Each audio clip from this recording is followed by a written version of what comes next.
Hello students, Shri Shreyas school Pahadiya Jyoti English medium standard 8 subject social science lesson 1 arrival of Europeans in India, जिसमें students हमने last videos में Portuguese किस तरह से India में आए थे, किस तरह से उन्होंने काफ़ी सारे प्रदेश को अपने कंट्रोल में किया एंड उसके बाद हमने देखा था कि पुर्तगीज़ का जो रूल था वो एंड किस तरह से हुआ।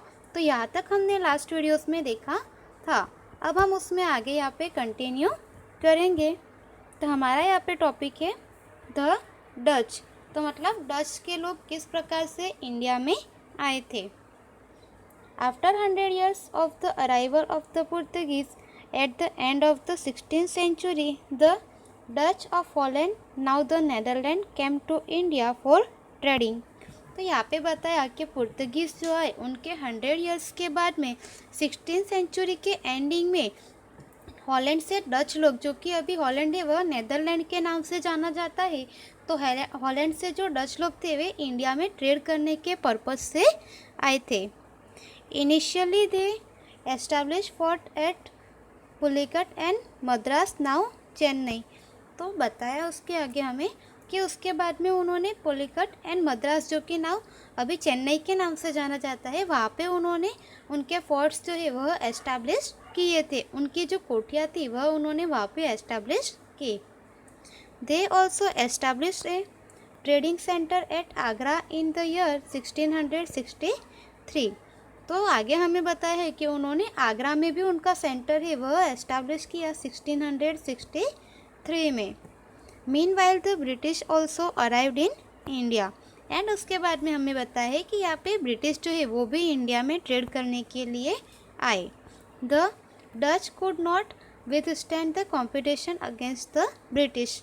एंड यहाँ पे जो डच लोग हैं वे ब्रिटिश के साथ कॉम्पिटिशन में यहाँ पे नहीं रह सके एंड वे यहाँ पे कंपटीशन नहीं कर सके, जिसकी वजह से ब्रिटिश आए, उनकी वजह से उनके साथ युद्ध करके डच लोग जो थे वे हमेशा के लिए इंडिया से चले गए थे। तो स्टूडेंट्स, अभी हमने यह सब जो देखा यह हम पिक्चर्स के अकॉर्डिंग कुछ समझेंगे। तो स्टूडेंट्स, जैसे हमने देखा वैसे यहाँ पे बताया है कि Dutch have many wars with Portuguese. तो यहाँ पे डच जो है उनके पुर्तगीज़ का जो रूल था उनके साथ में काफ़ी सारे उनके यहाँ पे वार्स हुए थे एंड पुर्तगीज़ जो थे वे डच के सामने टिके नहीं एंड वे चले गए थे।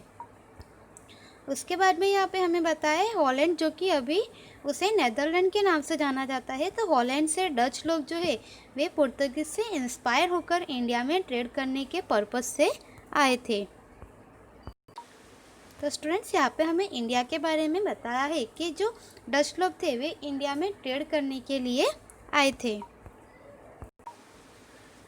तो यहाँ पे हमें बताया है कि डच लोग किस तरह से इंडिया आए थे एंड वे यहाँ पे आए थे तो उन्होंने यहाँ पे राइस की जो प्रोडक्शन होता है उन्होंने यह काम यहाँ पे स्टार्ट किया था। तो राइस का प्रोडक्शन, उसके बाद जो कुछ स्पाइसेस होते हैं उन सब का प्रोडक्शन वगैरह जो है ये सब डच लोगों ने यहाँ पे किया था। एंड उसके बाद जो रेशम होता है तो कच्चा रेशम किस तरह से बनाना, उसको किस तरह से प्रोड्यूस करना, यह सब जो है यह सारा जो है यह डच लोगों ने इंडिया में किया था। तो यहाँ पे इंडिया एंड उसके बाद में जो ब्रिटिश आए उनके बीच यहाँ पे कंपटीशन चलता रहा था। तो यहाँ पे जो है ब्रिटिश एंड यहाँ पे डच जो थे उनके बीच में कंपटीशन। तो यहाँ पे बताया है कि उन्होंने यह जो सिकोन है यह मलक्का नाम का प्रदेश यह भी जीत लिया था, जिसकी वजह से यहाँ पे अब जो ब्रिटिश थे उनके बीच में एंड डच जो थे उनके बीच में यहाँ पे वार्स होना स्टार्ट हो गया। तो यहाँ पे जो ब्रिटिश थे उनके सामने वार्स में डच लोग टिके नहीं, जिसकी वजह से जो डच थे वे हमेशा के लिए इंडिया से चले गए एंड ब्रिटिश जो थे उनके साथ कंपटीशन में वार्स करते हुए जो डच लोग थे वे हार गए थे, जिसकी वजह से वे इंडिया छोड़कर हमेशा के लिए डच उनके हॉलैंड जो था वहाँ पे चले गए थे। तो स्टूडेंट्स, यहाँ पे हमने डच लोगों के बारे में इतना जाना कि पुर्तगीज़ जो आए थे उनसे इंस्पायर होकर उनको देखकर 100 ईयर्स के बाद 16th सेंचुरी के एंड में जो डच थे वे लोग हॉलैंड से इंडिया में ट्रेड करने के पर्पज़ से आए थे। एंड उन्होंने यहाँ पे स्टार्टिंग में आते ही पुलिकट एंड मद्रास, जो अभी चेन्नई के नाम से जाना जाता है, वहाँ पे फोर्ट एस्टैब्लिश किया। एंड उसके बाद उन्होंने आगरा में भी अपना सेंटर एस्टैब्लिश किया था 1663 में। एंड उसके बाद यहाँ पे बताया कि जो ब्रिटिश थे वो भी इंडिया में ट्रेड करने के पर्पज़ से आए। एंड ब्रिटिश एंड डच जो थे, इन दोनों के बीच कंपटीशन होने लगा। एंड ब्रिटिश जो था वो इंडिया में सिर्फ अपना रूल करना चाहता था, जिसकी वजह से उसके सामने कंपटीशन में डच लोग टिके नहीं। एंड डच जो थे वे हमेशा के लिए इंडिया छोड़कर हॉलैंड चले गए। तो स्टूडेंट्स, यहाँ पे हमने डच के बारे में इतना देखा। अब हम उसमें आगे कंटिन्यू करेंगे। हमारा नेक्स्ट टॉपिक है ब्रिटिश इंटरेस्ट इन इंडिया, मतलब ब्रिटिश जो थे उनके भारत पर नज़र। During the rain of queen Elizabeth of England in the year 1600 common era, the British establish the east India company. यहाँ पे हमें बताया है कि जो इंग्लैंड की क्वीन एलिजाबेथ थी, उनके समय में, उनके जो रेन थे, उनके शासन में 1600 में ब्रिटिश ईस्ट इंडिया कंपनी जो है उन्होंने यहाँ पे एस्टैब्लिश की थी। This company belong to merchants who wanted to increase their wealth by undertaking trade with India. And यह जो कंपनी थी, यह उन मर्चेंट्स के लिए की गई थी जो इंडिया में ट्रेड करना चाहते थे। एंड इंडिया में ट्रेड करके उनकी जो वेल्थ है, अपनी वेल्थ को इंक्रीज करना चाहते थे। इसीलिए उन्होंने यहाँ पे ईस्ट इंडिया कंपनी जो है उसे एस्टैब्लिश की थी। The first British ship arrived in India at the port of Surat in the year 1608 common era. तो यहाँ पे हमें बताया है कि ब्रिटिश शिप जो है वो इंडिया में फर्स्ट टाइम सूरत जो पोर्ट है, तो सूरत पोर्ट पर 1608 में इंडिया में आई थी। Captain W. Hawkins, the captain of the ship, was the first British to set foot in India।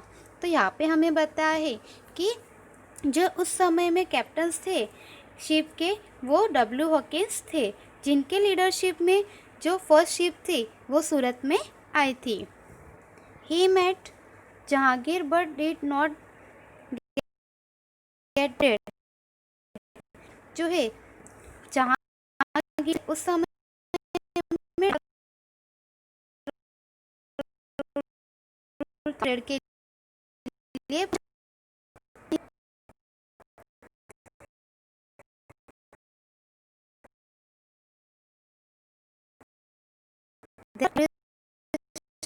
सूरत, उसके बाद थे आए। एंड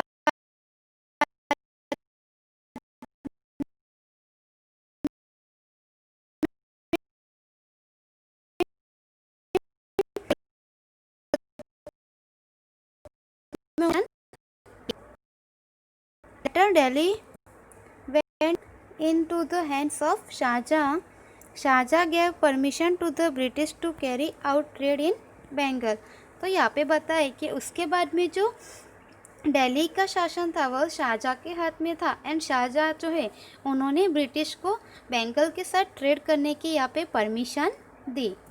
तो स्टूडेंट्स, यहाँ पे हमें ब्रिटिश इंटरेस्ट इन इंडिया में इतना बताया है, जिसमें हमें बताया है कि जो क्वीन एलिजाबेथ इंग्लैंड की थी, उनके समय में 1600 में ईस्ट इंडिया कंपनी की यहाँ पे स्टार्टिंग हुई थी। तो स्टूडेंट्स, यहाँ पे हमें बताया है कि जो ब्रिटिश आए थे उन्होंने सबसे पहले सूरत में अपनी कंपनी एस्टैब्लिश की थी। उसके बाद बॉम्बे, मद्रास, विशाखापट्टनम, ये सब जो क्षेत्र थे, यह सब जगह पे भी उन्होंने यहाँ पे अपने फोर्ट एस्टैब्लिश किए। एंड यहाँ पे अपने ट्रेड की उन्होंने स्टार्टिंग की।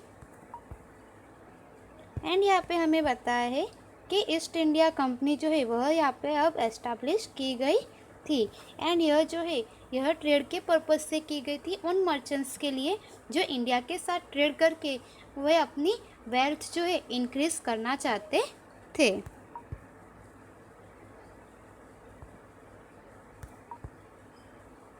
एंड यहाँ पे हमें बताया है कि उस समय में जो है वह मुग़ल एम्पायर जो है वह शासन जो है वह मुग़ल एम्पायर का चल रहा था।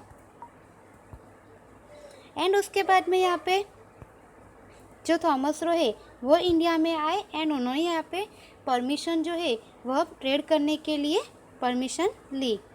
एंड उसके बाद में जो ब्रिटिश थे वे लोग यहाँ पर अपना जो रेन है वह अपना शासन जमाने लगे थे। तो स्टूडेंट्स यहाँ पे हमने इतना जाना कि सबसे पहले 1600 में जो क्वीन एलिजाबेथ थी इंग्लैंड की, उनके समय में ईस्ट इंडिया कंपनी की एस्टैब्लिश की गई थी।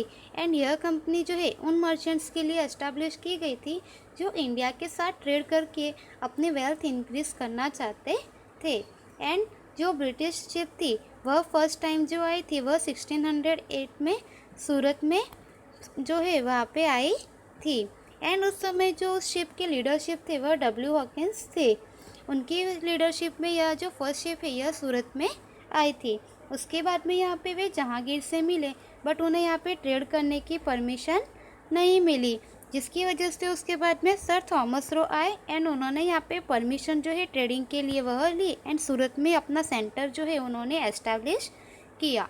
उसके बाद जो दिल्ली का शासन था वह शाहजहाँ के हाथ में था एंड शाहजहाँ ने उन्हें बंगाल के साथ ट्रेड करने की यहाँ पे परमिशन दी थी। एंड उसके बाद में फ्रेंच वगैरह जो है वे लोग इंडिया में आए।